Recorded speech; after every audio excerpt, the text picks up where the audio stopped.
आप देख रहे हैं WLBS न्यूज। चैनल को सब्सक्राइब करना और बेल आइकन को प्रेस करना ना भूलें। नमस्कार दोस्तों, जय भीम। मैं सुरेश आप सभी का स्वागत करता हूं। दोस्तों, आज मैं एक ऐसे मुद्दे पर आपसे चर्चा करने जा रहा हूं जो बहुत ही खास है और पिछले सप्ताह काफ़ी इसकी चर्चा रही। सोशल मीडिया में खासकर काफ़ी इसकी चर्चा हुई। लोगों ने इस मुद्दे पर, इस विषय पर काफ़ी कुछ लिखा, इसके विरोध में भी लिखा, कुछ लोगों ने इसके पक्ष में भी लिखा। मामला क्या है? जैसा कि आप जानते हैं कि पिछले सप्ताह सपा के राष्ट्रीय अध्यक्ष और उत्तर प्रदेश के पूर्व मुख्यमंत्री अखिलेश यादव जी ने कहा था कि वो परशुराम की 108 फीट की मूर्ति बनाएंगे। उसके बाद बसपा प्रमुख मायावती जी, जो कि उत्तर प्रदेश की 4 बार सीएम रह चुकी हैं, उन्होंने भी कहा कि वे सपा जो मूर्ति बनाएगी हम उससे भी बड़ी प्रतिमा बनाएंगे। हालांकि उन्होंने हॉस्पिटल और रहने के लिए लोगों के, यात्रियों के लिए, के अलावा और भी बहुत सारी बातें कही थी बनाने के लिए ऐसे महापुरुषों के नाम पे। लेकिन विशेषकर चर्चा इस बात की हुई कि उन्होंने कह दिया कि वे भी प्रतिमा बनाएंगी और जो सपा बनाएगी उससे ऊंची बनाएंगी। तो ये पूरा जो मामला है कहीं ना कहीं राजनीति से जुड़ा हुआ है और सपा और बसपा परशुराम को साध रही है। ये वैसा ही कमाल है जैसा बीजेपी आरएसएस करती है। गांधी, गोडसे और बाबा साहेब अंबेडकर तथा सावरकर को एक साथ साध रही है। तो हम जानते हैं कि परशुराम के बारे में ज्योतिबा फूले, जो कि एक समाज सुधारक रहे हैं, उनके क्या विचार थे, उन्होंने क्या कुछ लिखा है। मैं द प्रिंट में छपे एक लेख जिसे लिखा है दिलीप मंडल, जो कि वरिष्ठ पत्रकार हैं, प्रोफेसर हैं, उन्होंने जो लेख लिखा है उसके हवाले से हम आपको ये पूरी बात बताने जा रहे हैं। मायावती और अखिलेश की नज़रों में महान परशुराम और ज्योतिबा फूले की नज़रों में क्रूर और हिंसक क्यों?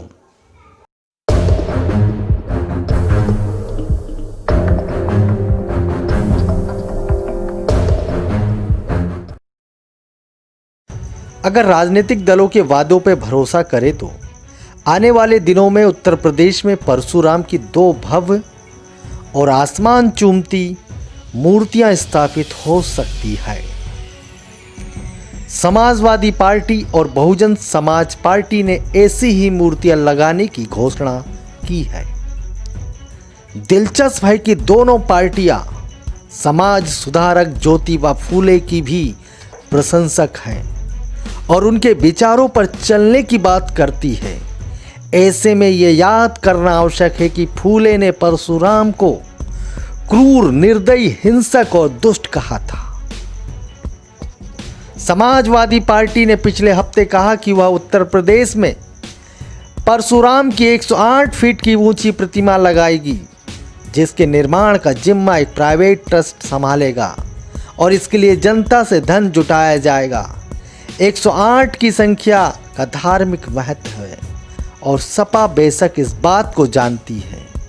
इसके जवाब में बीएसपी प्रमुख मायावती ने प्रेस कॉन्फ्रेंस करके कहा कि बीएसपी परशुराम की सपा से ज़्यादा भव्य मूर्ति लगाएगी। बीएसपी ने कहा कि सपा ब्राह्मणों के लिए सिर्फ बातें करती है, जबकि बीएसपी ब्राह्मणों के लिए काम करती है। जाहिर है कि दोनों पार्टियां यूपी में ब्राह्मण वोट बैंक को लुभाने की कोशिश कर रही हैं, जिनकी संख्या अलग अलग अनुमानों के मुताबिक 5 से 9% है। हो सकता है कि आने वाले दिनों में कांग्रेस भी परशुराम की मूर्ति का प्लान लेकर आए, क्योंकि रूठ गए ब्राह्मण वोटरों को लुभाने की कांग्रेस भी भरसक कोशिश कर रही है। ब्राह्मण वोट पाने को लेकर अस्वस्थ और उनके लिए सवर्ण आरक्षण जैसा ठोस काम करने वाली बीजेपी शायद ऐसी कोई घोषणा नहीं करेगी। अब जानते हैं कि परशुराम कौन है या परशुराम कौन थे। ब्राह्मण धर्म ग्रंथों में परशुराम खास समादृत और आदरणीय चरित्र के रूप में सामने नहीं आते हैं, इसलिए हम पाएंगे कि देश में गिने चुने मंदिर ही हैं उनकी मूर्तियां भी कम ही हैं। हालांकि उन्हें विष्णु के 10 अवतारों में एक माना जाता है। फिर भी भारत एक भी प्रमुख तीर्थ क्षेत्र ऐसा नहीं है जहां प्रमुख रूप से उनकी आराधना की जाती हो। राम और कृष्ण की तरह उनकी व्यापकता हिंदू समाज में नहीं है, लेकिन हाल के वर्षों में ब्राह्मणों के एक वर्ग ने रक्त रंजित फरसा या कुल्हाड़ी थामे क्रोधित परशुराम को अपने जातीय प्रतीक के रूप में पेश करना शुरू किया है। ऐसा लगता है कि वे अपने पूर्वजों में किसी बलशाली और आक्रामक प्रतीक की तलाश कर रहे थे और उन्हें परशुराम मिल गए। इस छवि को ब्राह्मणत्व का प्रतीक बना लिया। वैसे भी राम दरबार के आशीर्वाद देते पहले की राम की जगह खुले बालों वाले क्रुद्ध अस्त्र शस्त्र सुसज्जित राम ने ले ली है। भक्त हनुमान के नए बदले हुए रौद्र रूप कारों के पीछे की स्क्रीन पर सज ही चुके हैं, तो ब्राह्मण ही पीछे क्यों रह जाए। धर्म ग्रंथों में परशुराम की कई कथाएं हैं और उनमें काफी विस्तार भी है, लेकिन अलग अलग स्रोतों से जानकारियां लेकर अगर परशुराम की एक छोटी सी कहानी बनानी हो तो शायद ये इस तरह होगी। भृगु ऋषि के वंश में इसी जमदग्नि के पुत्रों में परशुराम भी एक थे। जमदग्नि को एक बार अपनी पत्नी रेणुका के चरित्र पर संदेह हुआ। उन्होंने अपने पुत्रों से कहा कि माता रेणुका का वध कर दे। उनके पुत्रों में से सिर्फ परशुराम ने अपने पिता का आदेश पालन किया और अपनी माता का सिर धड़ से अलग कर दिया। बाद में उन्होंने अपने पिता से निवेदन किया कि माता रेणुका को जीवित कर दिया जाए और ऋषि जमदग्नि ने यह कर दिया। एक और प्रसंग में एक क्षत्रिय राजवंश के साथ टकराव में जमदग्नि की हत्या कर दी जाती है। क्रुद्ध परशुराम इसके बाद फरसा उठाया और 21 बार धरती से छत्र विहीन कर दिया। रामायण में परशुराम का जिक्र सीता स्वयंवर में आता है, जब राम ने परशुराम का धनुष तोड़ दिया। नाराज परशुराम राम को युद्ध के लिए ललकारते हैं, लेकिन राम से वे हार जाते हैं और इसके बाद से कोंकण क्षेत्र की ओर प्रस्थान कर जाते हैं। ये समझ से परे है कि इस पौराणिक चरित्र को ब्राह्मण 21वीं सदी में अपनी जाति के प्रतीक पुरुष के तौर पर क्यों स्थापित कर रहे हैं, जबकि इससे पहले किसी भी ब्राह्मण चिंतक या नेता ने ऐसा नहीं किया था। यूपी के राजनीतिक दल अगर ब्राह्मणों को लुभाने की कोशिश कर रहे हैं तो उन्हें भी ब्राह्मण समुदाय के बेहतर प्रतीक चुनने चाहिए। सपा और बसपा का परशुराम प्रेम ज्यादा आश्चर्यजनक इसलिए है क्योंकि ये दोनों पार्टियां 19वीं सदी के समाज सुधारक ज्योतिबा फूले की विचारधारा से भी खुद को प्रभावित बताती हैं। ज्योतिबा फूले ने परशुराम को लेकर क्या क्या लिखा है, ये हम आगे देखेंगे या आप जानेंगे।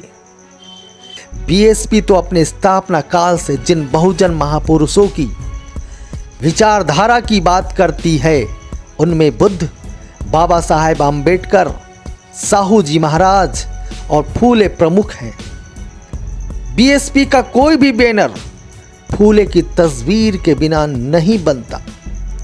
बीएसपी के समय बने हर स्मारक और पार्क में फूले की प्रतिमा मौजूद है। 1997 में मुख्यमंत्री बनने पर मायावती ने रुहेलखंड विश्वविद्यालय का नाम ज्योतिबा फूले के नाम पर रखा था और अमरोहा जिले का नाम ज्योतिबा फूले नगर कर दिया। सपा का ज्योतिबा फूले प्रेम कुछ देर से जागा। शुरुआती दिनों में तो सपा सरकार ने ज्योतिबा फूले नगर जिले का नाम बदलकर अमरोहा कर दिया था, लेकिन अब वो ज्योतिबा फूले और उनकी पत्नी शिक्षा शास्त्री सावित्रीबाई फूले को याद करने का कोई भी मौका नहीं गवाती। ये दिलचस्प है कि दोनों पार्टियां एक साथ फूले और परशुराम को साथ रही है। ये लगभग वैसा है, कमाल है जो बीजेपी गांधी, गोडसे, अंबेडकर और सावरकर को एक साथ साध कर करती है। असंभव को संभव कर दिखाने की कला अगर बीजेपी दिखा सकती है तो बाकी दलों को भी शायद ऐसा करने का अधिकार है। परशुराम को लेकर फूले के विचार। फूले ने जिन पौराणिक चरित्र के बारे में सबसे ज्यादा लिखा है उनमें बलि राजा, वामन और परशुराम है। परशुराम को लेकर फूले के पास तारीफ का एक भी शब्द नहीं है।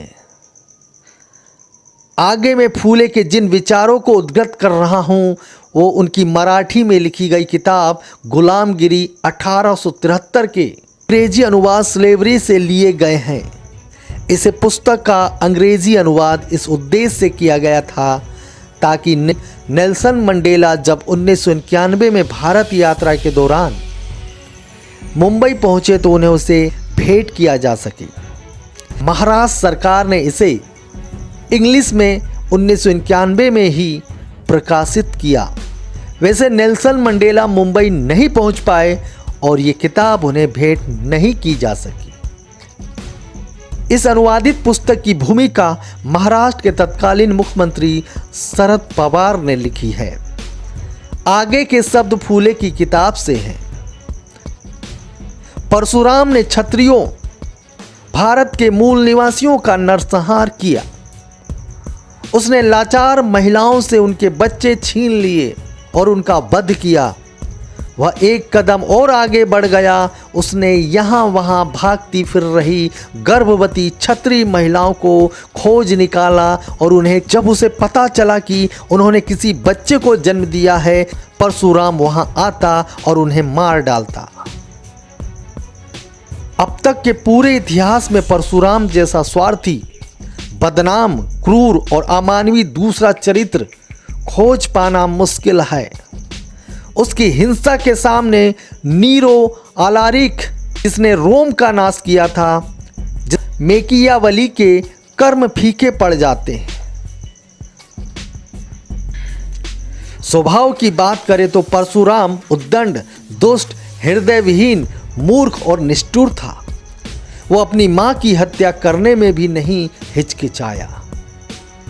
स्थानीय राजा दशरथ के पुत्र रामचंद्र ने परशुराम के बहुत बताए जा रहे धनुष का प्रत्यांचना दी और भरे दरबार में धनुष को तोड़ दिया।